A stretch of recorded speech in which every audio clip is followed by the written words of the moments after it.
When Apple introduces a brand new product, all of the attention goes to that, which is obviously understandable. And that was no different this year at WWDC when they announced Apple Vision Pro. I mean, this is a crazy piece of technology, which I've made videos on and I'll have those linked down below, but whether you like it or hate it, the attention is on Vision Pro rather than everything else Apple is working on. And I think a lot of people are kind of expecting, or at least predicting, that Vision Pro is going to take over everything that Apple does, at least eventually.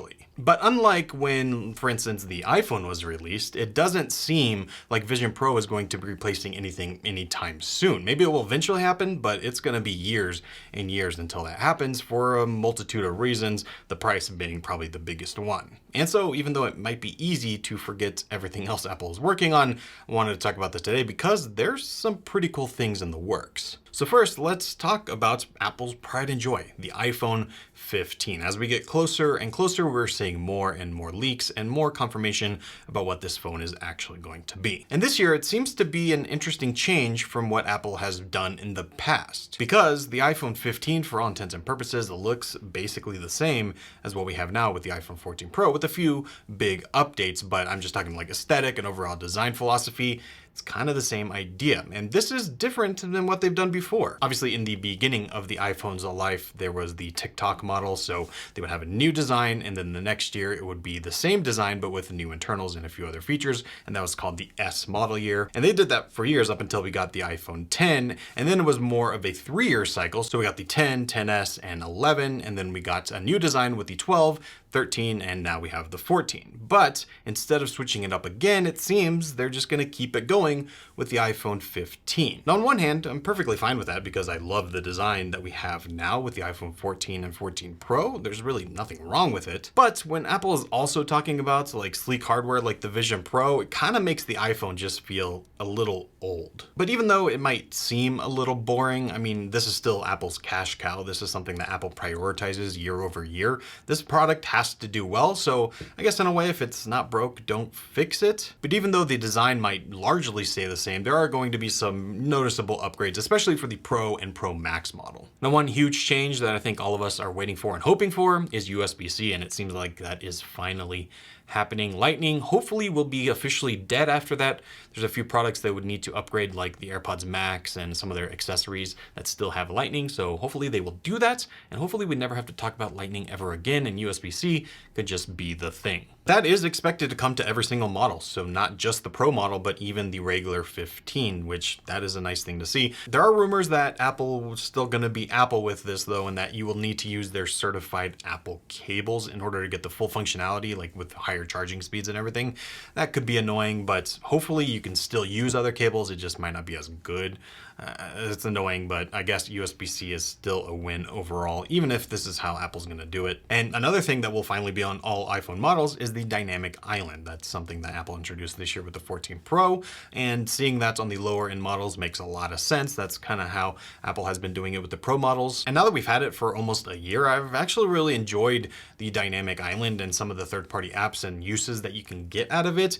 Is it life-changing? No, but it's nice, and at least the notch, or I guess the cutout in this case, is doing something instead of just being there and taking up space. It's a good addition, especially for the lower end iPhone 15. I think the bigger thing here is that it might drive sales because even though the overall form factor of the phone looks basically the same, the dynamic island is a big enough feature that it may drive more sales even if the rest of the phone basically looks the same. So I think it's a good move and it makes a lot of sense. Now, kind of staying on the topic of the screen, there's also expected to be slimmer bezels, which I never really thought that the bezels were thick now, but when you kind of stare at them, they do actually seem bigger than you'd expect. So having those slimmer will just give a overall sleeker design. And those features are kind of it for the 15 and 15 Plus. I would obviously expect, different color options from what we have now. That's kind of what Apple does every year. But other than that, really nothing huge. If you want some more features, then you're gonna have to get the 15 Pro or 15 Pro Max. Now, the one design change here, besides the screen that we already talked about, is that now instead of stainless steel, it's gonna be titanium around the edges, like the Apple Watch Ultra, which I'm all here for. I love the titanium on the watch, so having that on a phone I think is also going to be very nice. One question I do have though is whether this will come in colors or if it's going to be like the watch where you just kind of get what you get. I'm okay with this color, so if that happens for me personally, perfectly fine with it, but I think Apple will have color options available, at least a few. There is going to be a pretty big difference with the 15 Pro and Pro Max in that the mute switch on the side is going to change for the first time ever and instead going to turn into an action button. This is similar to what we have on the Apple Watch Ultra, and it will be customizable so that you can do more than just mute your phone. I'm hoping that it's just as easy to mute your phone with this thing, but having more options, I'm always here for that. Now inside the phone, both of these will now have the A17 processor, which is actually going to be a 3nm chip. So this should be more efficient, and I would also expect it to be a little more powerful, although I wouldn't expect anything huge in that regard. But moving over to 3nm is a pretty big deal. This is going to be the first one for Apple, so that's going to be a nice thing to see. And then the last feature we're expecting is not for the regular 15 Pro, but just for the 15 Pro Max, and it's probably why I'm going to be getting the bigger phone this year over the 14 Pro that I have now, and that's for the camera on the back, more specifically the telephoto camera. Right now we have a 3x zoom, but on the 15 Pro Max we're expecting a periscope camera, which is going to give much better optical zoom. So instead of the 3x we have now, we're hoping for something either in the 6 to 8 range. And that is something I've used on other phones like Pixels and Samsungs that it's just better. There's no way you can compare a digital zoom to a periscope real telephoto zoom. And 3x is fine for a lot of things, but often if I'm wanting to zoom, like I really want to zoom. So having that I think is going to be a nice feature. Now for the 15 Pro Max, it's still a question of what the name will actually be. Are they going to stick to Max or will they adopt a new Ultra name? Either way kind of makes sense, but it doesn't really matter. It's still going to be the same basic phone. So on the hardware side, that's pretty much what we are expecting for the iPhone 15 and 15 Pro. But another thing I'm excited for and that I'm already using is iOS 17, because there are a lot of features built in that so far I am enjoying on the beta a ton. And one feature that I didn't think I cared about, but now that I'm using it, I actually like quite a bit, is contact cards. It just makes receiving phone calls a little more of a pleasant experience. You get a full screen experience instead of just the picture that I use. It's not life-changing or anything, but it's nice. But my favorite feature overall so far is standby. This is kind of the nightstand smart display mode, and I absolutely love it. I use it a ton. In fact, the standby mode is one thing that this video's sponsor, AnkerMake, has been helping with a ton. So this is the AnkerMake M5 3D printer. And personally, I haven't used a 3D printer in years. The last time I used them, it was like when they first came out. So when Anker reached out and wanted to sponsor this video, I was excited. The M5 is a high-speed FDM 3D printer, and that high speed really came in handy for this project I was working on. So I mentioned the standby feature, and I wanted to use this at my desk, but I couldn't find a MagSafe stand that I really enjoyed or that was at the perfect angle that I wanted. So with a 3D printer, I decided to make one myself. Now, if you've ever designed something to be printed with a 3D printer, then you know you're gonna have many iterations, and well, that was no different for me. But that's where the speed comes in here. So this has something they call Power Boost 2.0, which is an upgraded motion control system with a powerful stepper motor. It has a double belt driven drive shaft. It has an S-smoothing algorithm. And basically what this means is that you get a 500mm/second printing speed. And this makes it so much faster to print. In fact, it's about 80% faster than a typical 3D printer. And when you're prototyping and just need something done quickly, that's exactly what this is for. So for this iPhone stand that I was creating, there's a few things I had to figure out. First was the angle and how tall I wanted it to be. And then also I had to make sure that everything was in the right place, like the MagSafe puck and a hole to drive the cable, and also a cutout for the camera system. And well, I thought I did a great job designing it on the first try, but as you can tell, I was completely wrong. I don't really know what I did here. I think I forgot that angles existed, so it just didn't work at all. It was huge. But then on my second iteration, I got most of it right, and I was happy with the angle and the general shape. And then I just had to kind of finalize it and make it a little prettier and a little nicer. And with this faster printing speed, I was able to go from one iteration to the other in about half an hour instead of waiting for like, 2. Now, once I had everything the way I wanted, that's when you can get to the final print. And that's another thing that the AnkerMake M5 is great at. So even though it can be fast, fast, it can also be very precise. So the extruder can go up to 0.1 millimeters of precision. Now, another thing that made this possible, or at least very easy, is that it's really easy to use. Once you set it up and plug it in, it kind of does everything else for you. You can control it in a bunch of different ways, from either the screen that's on the 3D printer itself. And here you can pretty much control everything. But what I like is that you can do it from either your phone or your computer. And because it connects to Wi-Fi, I can just be on my computer designing the print, send it over to the 3D printer from my computer, and I never even have to leave my seat. And you also don't have to worry about so many of the little details because it kind of takes care of that for you. So it's got features like auto leveling. It has a resume after power outage. So if the power goes out, it'll automatically keep starting when it turns back on. You can get notifications for what's happening with the 3D printer. Like if it's finished and you want to go check on it, it'll tell you. And there is an error detection system with the camera that's built in. So it actually analyzes what the 3D printer is printing,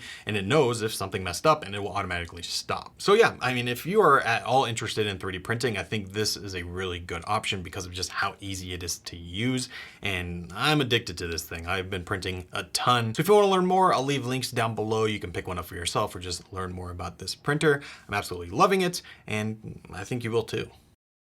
Overall, I'm excited for the iPhone 15 and iOS 17, but Apple is also working on a few other things that we just got word about. Now, I mentioned the titanium of the Apple Watch Ultra, but apparently they're working on the second version. No real surprise there. Honestly, I'm not really sure what I would want in a second generation Apple Watch Ultra because I love this thing and it has served me really well. I guess one thing would be if it did come in different colors. I think people would like that. And I would like some more software changes, like things that I could do with the action button, because right now I just don't really use it. And another thing that I don't think is going to happen but would be interesting is that if it did come in a smaller size, this isn't really something I care about, but someone like my wife, for instance, who has tiny wrists, she would appreciate that because right now an Apple Watch Ultra is not even an option for her. But I absolutely love the Apple Watch Ultra, and it is the watch I wear every single day. I wasn't sure if I was going to be able to get used to how big it is, but I totally have, and it hasn't been an issue, and I enjoy every single part of it. I haven't actually made a full video on this, but that's going to be coming soon, so be sure to stay tuned for that. Now, aside from the Ultra, obviously we're expecting things like the Apple Watch Series 9,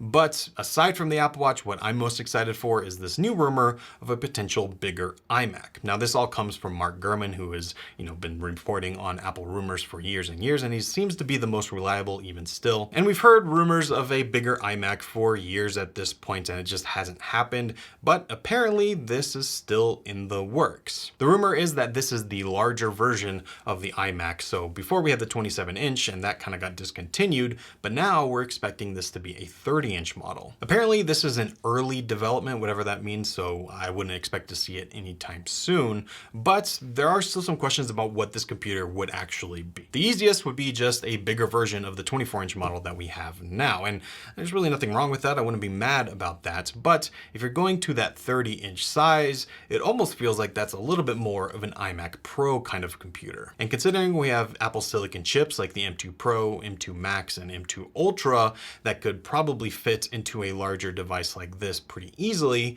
I think it makes a lot of sense that this will be a much more powerful iMac than what we have with the smaller version. I know personally this is something I would absolutely love to have, and I was waiting out for Apple to make a bigger version of the iMac, but obviously that hasn't happened yet. Currently I'm using the 32-inch Apple Pro Display XDR, which is completely overkill, but I absolutely love it, and having that size, it's great. And every time I go to use a slightly smaller display for extensive periods of time, like the 24-inch iMac, I just don't like it quite as much. So if I can have an all-in-one computer with a larger screen, I'm all for it. And really that larger iMac is the only computer Apple hasn't transitioned over to Apple Silicon. They pretty much just canceled it, but it seems like that is something they would make, so I won't be surprised if we do see it. And aside from that, Apple is of course working on new iPads, which the iPad hasn't gotten a big update in a long time, but the big thing here is that they are expected to get OLED displays in the Pro models. Right now, the mini LED that we have in the 12.9-inch iPad Pro is great, so I'm not like itching for OLED display tech, but hey, I'm all for some updates. Although if that's the only thing we see with the iPad, it's gonna be a pretty minor update. And honestly, I'm not sure if it's even worth upgrading for most people. But yeah, I mean, Apple is obviously working on a ton of other things besides Apple Vision Pro, and the iPhone is still their cash cow, so you can't really forget about it. And even though it seems that Apple Vision Pro may be replacing it at some point, that's not happening anytime soon. So I'm still excited to see what Apple does with the iPhone and all their other products, especially for things like that iMac. So let me know what you think about what Apple is going to be releasing soon. We don't have to wait that much longer. These are all expected to start coming out in the fall with the iPhone. I'm excited to get my hands on them and see what Apple has in store for us.